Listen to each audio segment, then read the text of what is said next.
This news update is brought to you by... Say hello to Carol. Carol talks for a living, from morning till night. So she relies on Flo's crystal clear home phone service brought to her through Flo's 100% fiber to the home network. It keeps her in the know, and because she bundles her mobile broadband and TV services, she enjoys huge savings, so she can enjoy much more for much less. So visit any Flo retail outlet, call 1-800-804-2994, or visit discoverflow.co to find out more. One-of-a-kind connection. This is how we flow.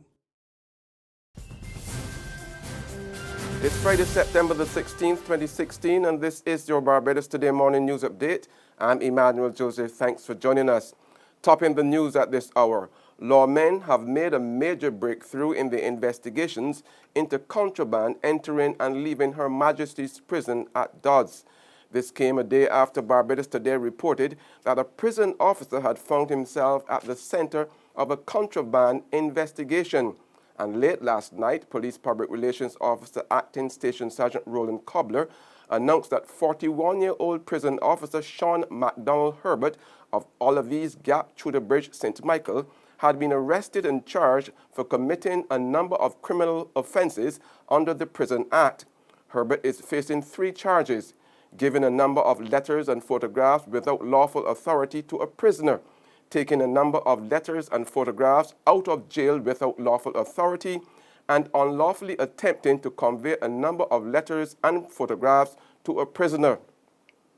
Now, these offenses were allegedly committed between June 17th this year and last Wednesday.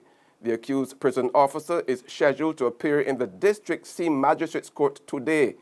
Police said that as a result of information received, prison authorities conducted a search of cells of an inmate where unauthorized letters and photos were discovered. Police said Herbert was also searched and unauthorized letters and pictures were found. Chief Town Planner Mark Cummins has weighed in on the controversy surrounding the proposed construction of the Hyatt Centric Resort Hotel in the sensitive UNESCO World Heritage Site of historic Bridgetown and its garrison. At the same time, Cummins, who resigned as chairman of the local World Heritage Committee some 6 months ago, has refused to publicly say why he stepped down. And at a time when serious concerns are being expressed about the possible environmental impact the proposed construction of the Hyatt would have on this country's coveted UNESCO designation, Cummins also had his say on the matter. He said he was not aware that any position taken by the committee at this time would determine whether or not the developers get planning permission to build. A war of words has erupted between Minister of Finance Chris Sinclair and Acting Assistant General Secretary of the National Union of Public Workers, Wayne Waldron. Hitting back at Sinclair, Waldron described as unfortunate and out of place comments which he made on Wednesday to the effect that the union has no right sticking its nose in national security affairs. The minister was at the time responding to concerns raised by the workers' bargaining agent that the country's border security could be compromised by the pending transition of customs employees into the umbrella Barbados Revenue Authority. However, a combative Waldron sought to warn the minister that national security was not only the union's business, but everybody's business. We are objecting that the whole notion that we are put into business that is not ours is out of place. Politicians are put here to serve us. We vote for them, and I think that the best part of governance is participatory democracy, where you listen to your ordinary citizens and factoring the opinion in making decisions. So we strongly object to any such statements that suggest that what happens on our board and other side is none of NUPW's business. In sports, the West Indies Cricket Board said it has sought legal advice on allegations that suggest wrongdoing and misappropriation of funds following calls for a forensic audit of the board.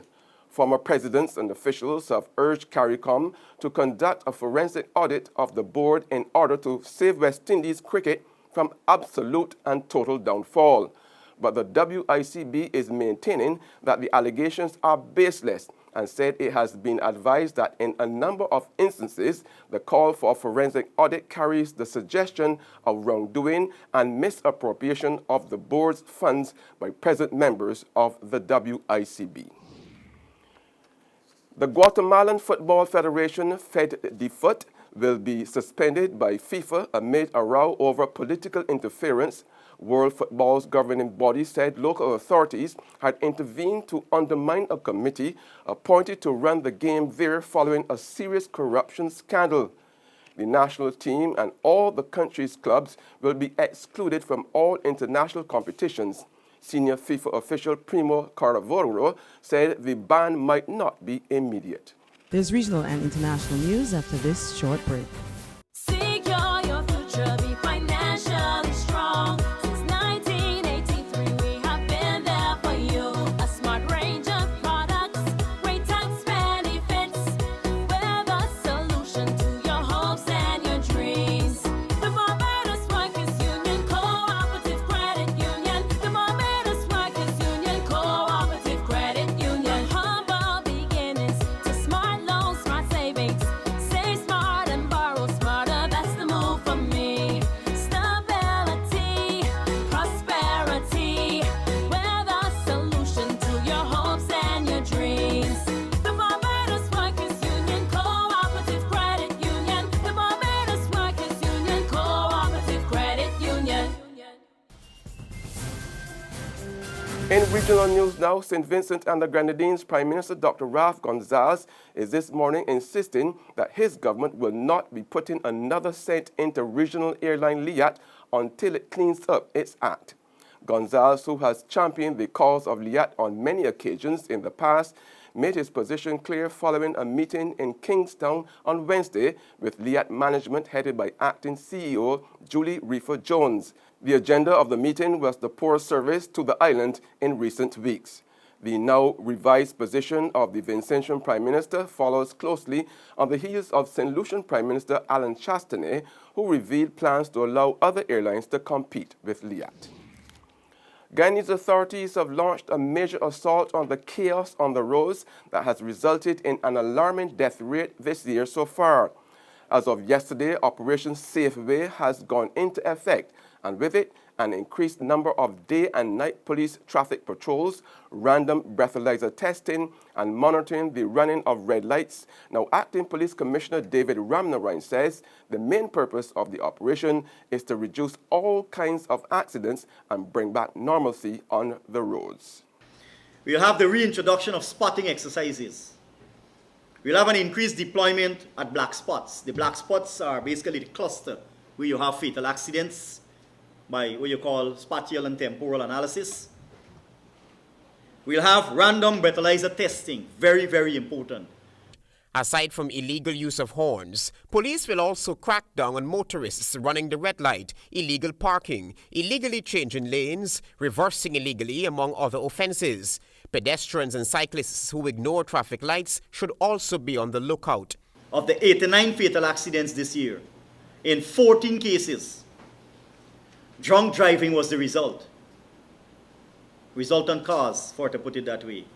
And 17 lives were lost, 3 children and 13 pedestrians.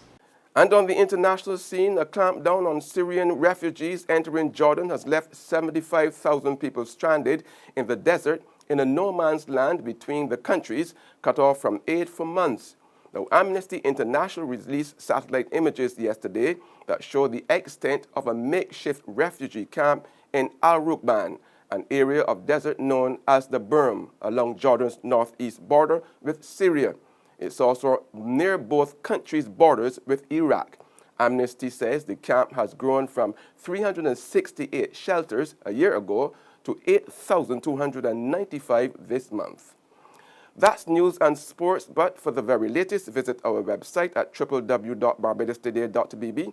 Also subscribe to our e-paper email updates and like us on Facebook. We are also on Izumi Media in bus terminals, our screenplay at supermarkets and gas stations near you, as well as Channel 99 on Flow TV and to Mix 96.9 FM. I'm Emmanuel Joseph. Have a fantastic day.